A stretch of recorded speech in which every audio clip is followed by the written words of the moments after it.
Assalamualaikum warahmatullahi wabarakatuh. Hari ini kita akan belajar Pendidikan Islam tingkatan 1, bidang Al-Quran, pelajaran 6, tajuk Segala puja bagi Allah Subhanahu wa taala. Tajuk ini adalah tentang surah Al-Fatihah ayat 1 hingga 7. Kamu boleh rujuk buku teks muka surat 25 hingga 30. Okey, kita dengarkan bacaan surah Al-Fatihah. Bismillahirrahmanirrahim. Alhamdulillahi Rabbil Alamin. Ar-Rahmanir-Rahim.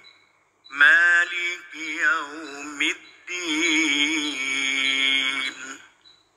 Iyyaka na'budu wa iyyaka nasta'in. Ihdinas siratal mustaqim. Siratal ladzina an'amta 'alaihim ghairil maghdubi 'alaihim waladdallin.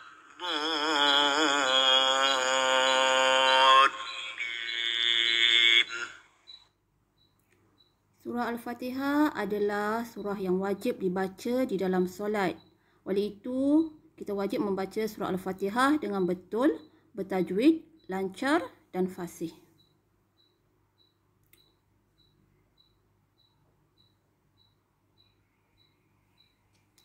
Baca dan hafaz surah Al-Fatihah dengan memberikan perhatian kepada perkara berikut. Pertama, kalimah yang bersabdu. Ini kalimah yang bersabdu yang terdapat dalam surah Al-Fatihah. Kedua, makhraj huruf, yang di tempat keluar huruf. Sebutan huruf hendaklah dibetulkan. Pastikan hafaz surah Al-Fatihah dengan betul, lancar dan bertajwid. Baik, kita lihat terjemahan ayat surah Al-Fatihah ayat 1 hingga 7.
Okey, baik, kita baca terjemahan ayat surah Al-Fatihah ayat 1 hingga 7. Ayat pertama, dengan nama Allah yang Maha Pemurah lagi Maha Mengasihani. Ayat kedua, segala puji tertentu bagi Allah, Tuhan yang memelihara dan mentadbirkan sekalian alam. Ayat yang ketiga, yang Maha Pemurah lagi Maha Mengasihani. Ayat yang keempat, yang menguasai pemerintahan hari pembalasan, yakni hari akhirat. Ayat yang kelima, Engkaulah sahaja ya Allah yang kami sembah dan kepada Engkaulah sahaja kami memohon pertolongan. Ayat yang keenam, tunjukilah kami jalan yang lurus. Ayat yang ketujuh, iaitu jalan orang-orang yang Engkau telah kurniakan nikmat kepada mereka, bukan jalan orang yang Engkau telah murkai dan bukan pula jalan orang-orang yang sesat. Untuk pemahaman surah Al-Fatihah ayat 1 hingga 7 boleh dibahagikan kepada 4 bahagian. Bahagian yang pertama, pujian hanya kepada Allah Subhanahu wa taala. Bismillahirrahmanirrahim. Alhamdulillahirabbil alamin. Ar-Rahmanirrahim. Ucapan basmalah mengajar kita untuk melakukan sesuatu ikhlas kerana Allah Subhanahu wa taala. Amalkan memulakan sesuatu dengan membaca Bismillahirrahmanirrahim. Ucapan Alhamdulillah ialah kata-kata yang dikhususkan kepada Allah Subhanahu Wa Taala sebagai Tuhan yang mencipta dan mentadbir alam ini. Jadi kita hendaklah mengucapkan Alhamdulillah kepada setiap nikmat yang kita terima daripada Allah Subhanahu Wa Taala setiap hari. Puji-pujian kepada Allah Subhanahu Wa Taala dilahirkan dengan menyebut nama-namanya seperti Ar-Rahman dan Ar-Rahim yang menunjukkan rahmat dan kasih sayang yang dilimpahkan kepada hamba-Nya. Semua ucapan ini hendaklah disertai dengan rasa cinta terhadap Allah Subhanahu Wa Taala dan dibuktikan dengan mematuhi segala perintahnya. Bahagian yang kedua, beriman kepada hari akhirat. Malik Yaumiddin. Hanya Allah yang memerintah pada hari akhirat, iaitu hari pembalasan terhadap manusia selepas kemusnahan alam manusia. Banyak peristiwa yang akan berlaku pada hari kiamat ataupun hari akhirat dan semuanya adalah di bawah kekuasaan Allah Subhanahu Wa Taala. Hanya Allah yang berkuasa menghukum dan membalas perbuatan manusia. Segala amalan manusia akan disoal, dihitung dan ditimbang oleh Allah Subhanahu Wa Taala. Semua manusia berada di bawah kekuasaan Allah Subhanahu Wa Taala. Manusia akan melalui titian sirat untuk ke syurga.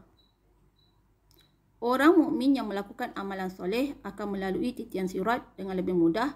Orang kafir akan terjerumus ke dalam neraka. Oleh itu kita hendaklah yakin bahawa amalan akan dihitung oleh Allah Subhanahu Wa Taala. Kita hendaklah istiqamah dalam beramal dengan ajaran Islam supaya kita selamat hidup di dunia dan di akhirat. Bahagian yang ketiga, menyembah dan memohon pertolongan hanya pada Allah. Iyyaka na'budu wa iyyaka nasta'in.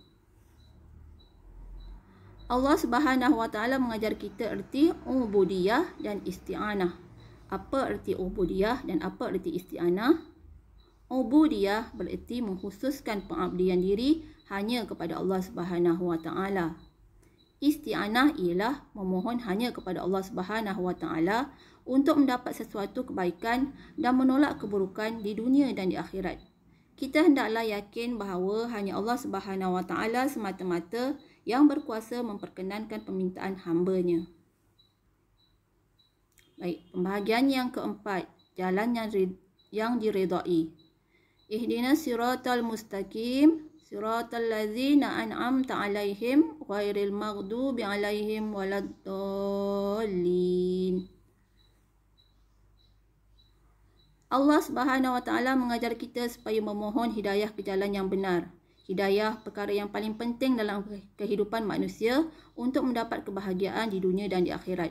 Golongan yang benar dan mendapat petunjuk ialah orang yang beriman dan mengikut ajaran Islam yang diajar oleh Rasulullah sallallahu alaihi wasallam. Orang yang dimurkai Allah Subhanahu Wa Taala ialah penganut Yahudi, manakala orang yang sesat ialah penganut Nasrani. Seterusnya, pengajaran ayat bagi surah Al-Fatihah ayat 1 hingga 7. Pertama, kita hendaklah memulakan sesuatu pekerjaan dengan membaca basmalah untuk mendapat keberkatan. Kita hendaklah memuji Allah Subhanahu Wa Taala dengan lafaz Alhamdulillah untuk mensyukuri nikmat kurniaannya.